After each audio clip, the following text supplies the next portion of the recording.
Hello everyone, welcome to Commerce Talkies Network. Guys, in this video, we are going to discuss 6 marker questions which were asked in previous year papers of CBSE. And these questions are related to company accounts. The main chapter is accounting for share capital. ये video आपके लिए बहुत important रहेगी। 6 marker questions को हमें कैसे करना है स्टेप बाय स्टेप, वो हम आज समझने वाले हैं। तो सबसे पहले जो भी इंफॉर्मेशन आपके पास है क्वेश्चन की, इसको हम रिकॉर्ड करेंगे। इट मीन्स इंफॉर्मेशन को हम शॉर्ट में मेंशन करके लिखेंगे। इंफॉर्मेशन क्या क्या है अगर क्वेश्चन में रीड करें तो देखो, सबसे पहले कंपनी के पास अप्लाइड शेयर्स है 1,40,000, एप्लीकेशन रिसीव हुई है 1,40,000 की, बट कंपनी शेयर्स अलॉट करेगी 80,000, ये क्लियर है, ठीक है। बिकॉज आपके पास फर्स्ट सेंटेंस में गिवन है 80,000 शेयर्स कंपनी इशू करना चाहती है। अब अमाउंट की बात करें, application 5 rupees, allotment 9 which is included premium. It means 5 plus 4. 5 rupees is for allotment and 4 rupees for premium, because question में 10 plus 4 का हमारा क्वेश्चन है। 10 रुपीज शेयर की फेस वैल्यू है एंड 4 रुपीज हमारा प्रीमियम गिवन है। क्वेश्चन में कहा कि प्रोराटा बेसिस पे हमने ये सारे शेयर्स अलॉट किए। इट मींस किसी को भी फुली रिजेक्ट नहीं किया। 1,40,000 की जिन्होंने डिमांड की थी उनको 80,000 हमने दिया है। और जो भी हमारी एक्सेस मनी होगी वो एक्सेस मनी को हमें अलॉटमेंट पर एडजस्ट करना है, ऐसा क्वेश्चन में स्पेसिफिकली गिवन है। और अगर फिर भी हमारे पास एक्स्ट्रा पैसे होंगे देन वो मनी हमें रिफंड करनी होगी after adjusting the amount on allotment. Next information is a person whose name is Rajiv. So the person applied for 1,400 shares, failed to pay allotment money. अब क्वेश्चन में कहा कि उसने अप्लाई किया 1,400 शेयर्स के लिए और उसने अलॉटमेंट मनी पेमेंट नहीं की है, देन कंपनी ने उसके शेयर्स फोरफिट किए। आगे बात करें तो ये शेयर्स रीइशू किए 9 रुपीज पर शेयर, और हमें इन सब की जर्नल एंट्रीज प्रिपेयर करनी है। तो ये सारा डेटा हमने लिख लिया। अब सबसे पहले हम टेबल प्रिपेयर करेंगे। टेबल कौन सी टेबल? जो हमने प्रीवियस वीडियोस में ऑलरेडी समझी है। First column applied shares, allotted shares, access share, excess money, application, allotment. सिर्फ हमें एप्लीकेशन और अलॉटमेंट पे एडजस्ट करना है, रिमेनिंग हमें बैंक से रिफंड करना है। यहाँ पे कॉल्स वगैरह पे एडजस्ट करने का कोई क्वेश्चन नहीं है। तो यहाँ हमारा first column shares applied, second column shares allotted, then third column हमारा excess shares, then next column हमारा excess money, then next will be actual application money and the money adjusted on allotment, and the remaining money will refund through the bank. तो question के according 1,40,000 shares की applied column में value आएगी। क्यों? क्योंकि public ने 1,40,000 shares apply किए हैं। कंपनी ने कितने अलॉट किए? 80,000 शेयर्स। एक्सेस शेयर्स हमारे पास कितने हुए? 60,000 शेयर्स। एक्सेस मनी कैसे आएगी? तो लोगों ने एप्लीकेशन मनी पे करी जो कि हमारी 5 रुपीज की है। Means access share into application money, 3 lakh rupees हमारे ये हुई excess money. Actual application money ये कैसे आएगी? कंपनी ने कितने शेयर्स अलॉट किए हैं? 80,000। 5 रुपीज एप्लीकेशन रिसीव हुई है, actual application money will be 4 lakh. Allotment पे अमाउंट ड्यू कितना होगा? कंपनी कितने शेयर्स अलॉट कर रही है? 80,000। हम बात करें कि शेयर्स पे हमारी जो 5 रुपीज है वो अलॉटमेंट का प्राइस है। देखो यहाँ पे अभी हम प्रीमियम मेंशन नहीं कर रहे हैं, अभी हम यहाँ पे अलॉटमेंट मेंशन कर रहे हैं, ठीक है। तो मतलब कि कंपनी का 4 लाख ड्यू है अलॉटमेंट पे। तो एक्सेस मनी कितनी है? 3 लाख रुपीज। क्या ये पूरा का पूरा पैसा हम यहाँ पे एडजस्ट कर सकते हैं? Yes, we can adjust. तो ये पूरा पैसा हमने एडजस्ट करा, it means 1 lakh will be due. क्या हमने कुछ बैंक से रिफंड किया? नहीं। जो एक्सेस मनी थी पूरा अमाउंट हमने अलॉटमेंट पे यहाँ पे एडजस्ट कर लिया है। तो फर्स्ट आपको ये करना है, एंड सेकंड जो शेयर होल्डर है राजीव, उसका कैटेगरी भी आपको करना है। तो आपके पास उसके नंबर ऑफ शेयर्स अप्लाइड है, तो देखो पहले आपको उसका अलॉटेड निकालना पड़ेगा। अगर हम इस क्वेश्चन के अकॉर्डिंग देखें तो 1,40,000 वालों को 80,000 शेयर्स मिले हैं, अगर उसने 1400 की डिमांड करी तो उसको 800 शेयर्स मिले होंगे। तो ये तो हम क्लियरली बता सकते हैं, बट अगर हमें कैलकुलेट करना सीखना हो तो हम कैसे करेंगे?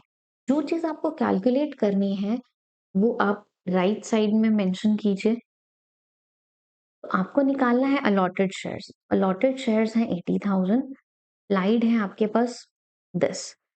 If applied shares is 1,40,000 then allotted will be 80,000. If applied is 1 share, then 80,000 by 1400 and ये हम इंटू 1400 करेंगे जो अप्लाइड है शेयर्स। ठीक है, ये इसका एक छोटा सा तरीका। जो आपको कैलकुलेट करना है ना उसको आप पर में वैल्यू लिख लो। आपको अलॉटेड निकालना है तो 80,000 by applied into category of the person, जितने उस पर्सन के पास में शेयर्स हैं। तो ऐसे करके भी आप कैलकुलेशन कर सकते हो, राइट। तो आपके पास आ जाएगा 800 शेयर्स मिस्टर राजीव के पास में। एक्सेस शेयर्स कितने हुए? 600। एक्सेस मनी कितनी हुई? 600 इंटू 5, क्योंकि उसने एप्लीकेशन मनी पे करी है। उसकी अलॉटमेंट पे ड्यू कितनी होगी? 800 into 5 which is 4000। I mean application पे, ये उसकी एक्चुअल एप्लीकेशन मनी है। अलॉटमेंट पे कितना ड्यू होगा? 800 इंटू 5, 4000 रुपीज। क्या हम ये एक्सेस मनी को एडजस्ट कर सकते हैं? Yes, we can fully adjust. तो ये 1000 रुपीज अमाउंट रिसीव नहीं हुआ, राइट। तो देखो इसमें एक पॉइंट समझना है हमें। ये 1000 रुपीज अलॉटमेंट वाला है, का मतलब उसने प्रीमियम का भी प्राइस नहीं दिया है ना। 800 शेयर्स पे 4 रुपीज प्रीमियम, 3200 रुपीज उसने ये भी रिपे नहीं किया है, कंपनी को पेमेंट नहीं की है। अब इनको हम रिकॉर्ड कैसे करेंगे वो भी हम देखते हैं। देखो, फर्स्ट एंट्री हमें प्रिपेयर करनी है bank account debit to share application. और आप वैल्यू क्या मेंशन करोगे? 1,40,000 शेयर्स थे, 5 रुपीज के अकॉर्डिंग एप्लीकेशन मनी रिसीव हुई। तो 1 2 3 4 7 लाख रुपीस कंपनी को रिसीव हुए हैं एप्लीकेशन पे। सेकेंड एंट्री हमें क्या प्रिपेयर करनी है? सेकेंड एंट्री हमारी होगी share application account debit to share capital and we are adjusting the excess money on allotment. तो हमारी टू शेयर अलॉटमेंट, तो ये 7 लाख है। शेयर कैपिटल में कितनी वैल्यू आनी चाहिए? कंपनी ने कितने शेयर्स इशू किए, अलॉट किए? 80,000। 80,000 into price of application. Excess money हमने कितना एडजस्ट किया? 3 lakh rupees. Now next journal entry will be, हम अलॉटमेंट ड्यू करेंगे। तो अलॉटमेंट ड्यू करेंगे तो हमारी जर्नल एंट्री क्या होगी? Share allotment account debit to share capital. Value कैसे हम मेंशन करेंगे? 80,000 शेयर्स हैं and to security premium. 80,000 shares पे 5 रुपीज की अलॉटमेंट, 80,000 शेयर्स पे 4 रुपीज की हमारी 4 रुपीज का हमारा सिक्योरिटी प्रीमियम। तो टोटल अमाउंट ड्यू हमारी है 7,20,000। ठीक है, अब रिसीव करने की जो हमें एंट्री पास करनी है, तो रिसीव की एंट्री हम कैसे पास करेंगे? बैंक अकाउंट डेबिट और जो अमाउंट हमें रिसीव नहीं हुआ, calls in arrear account debit to share allotment, right. अब देखो, सबसे फर्स्ट पॉइंट शेयर अलॉटमेंट। तो शेयर अलॉटमेंट हमें, अगर हम क्वेश्चन देखें तो आपको ये लगेगा कि 720 रिसीव करना है फर्म को, बट नहीं। एक्चुअल में 720 इज द टोटल अमाउंट जो ड्यू है।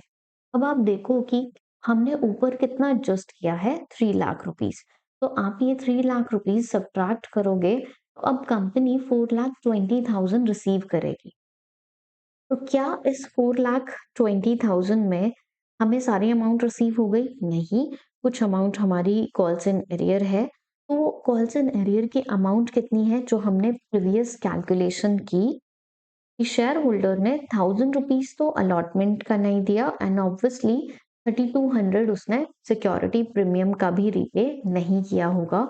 तो हम ये कहें कि आउट ऑफ 4,20,000 शेयर होल्डर ने 4,200 रुपीज नहीं दिए हैं। तो बैंक में कितना पैसा आएगा? ये हमारा 4,20,000 में से ये हम सब्ट्रैक्ट कर देंगे और रिमेनिंग वैल्यू हमारी बैंक अकाउंट में आ जाएगी। तो इस तरीके से आपको ये जर्नल एंट्रीज पास ऑन करनी है। तो आगे हम समझेंगे फोर फीचर की जर्नल एंट्रीज और हमारी री इशू की जर्नल एंट्रीज। नाउ जब हम फोर फीचर की एंट्री पास करेंगे, it means share company cancel कर रही है, तो हमारी जर्नल एंट्री क्या बनती है? हमारी जर्नल एंट्री होती है share capital account debit to share allotment. तो यहाँ पे आप अलॉटमेंट मनी रिसीव नहीं हुई है, तो अलॉटमेंट की जगह आप यहाँ पे कॉल्स इन एरियर मेंशन करोगे, बिकॉज आपने calls in arrear account open किया है। ठीक है, तो to calls in arrear to share forfeiture. अब देखो पॉइंट क्या आता है। पॉइंट यहाँ पे ये आता है कि सिक्योरिटी प्रीमियम का क्वेश्चन है, क्या शेयर होल्डर ने सिक्योरिटी प्रीमियम पे किया? नहीं किया। तो अब क्या, मैंने इसको याद करने के लिए एक शॉर्ट ट्रिक क्या बताई थी कि अगर कोई पर्सन अच्छा काम करता है तो कंपनी उसको मेंशन नहीं करती है। इट मींस अगर उसने प्रीमियम पे कर दिया होता तो कंपनी मेंशन नहीं करती। और अगर हम कहें कि हम कोई गलती कर देते हैं तो हमेशा सामने वाला हमारी गलती सबसे पहले पॉइंट आउट करता है। सेम इसी तरीके से अगर शेयर होल्डर ने प्रीमियम नहीं दिया तो कंपनी उसको पॉइंट आउट करके बताएगी कि भाई देखो आपने प्रीमियम नहीं दिया है। ऐसा हम प्रीवियस वीडियोस में डीप में समझ चुके हैं, राइट? तो हमें यहाँ पे सिक्योरिटी प्रीमियम मेंशन करके दिखाना होगा, सिक्योरिटी प्रीमियम अकाउंट डेबिट। अब देखो सिक्योरिटी प्रीमियम कितना नहीं दिया, अब इसमें हमें इंफॉर्मेशन फिल करनी है।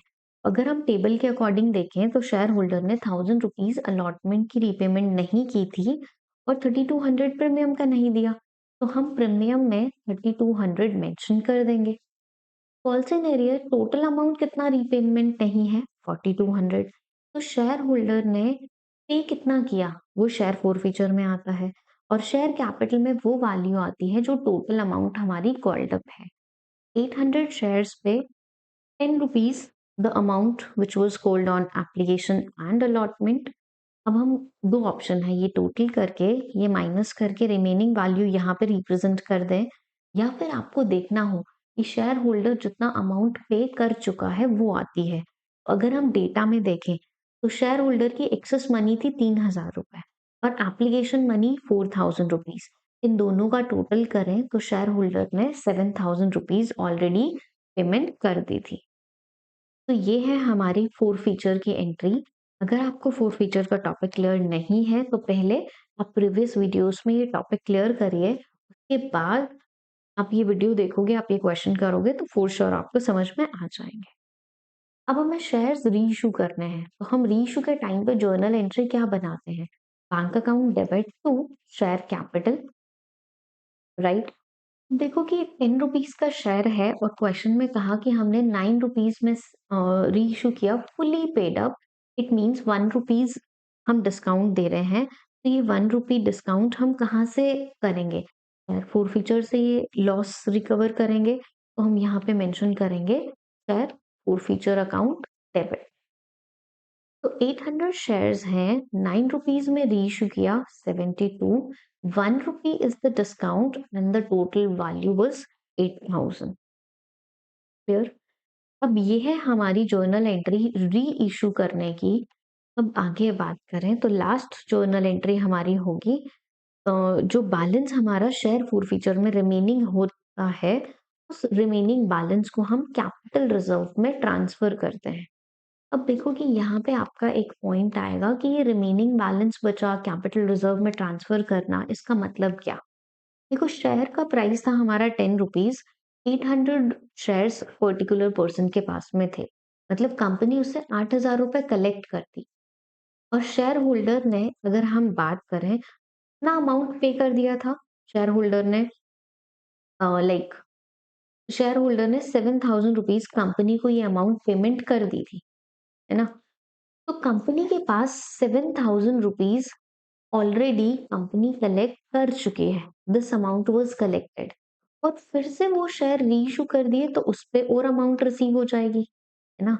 तो जो पहले पैसे कंपनी कलेक्ट कर चुकी है और डिस्काउंट कितना दिया?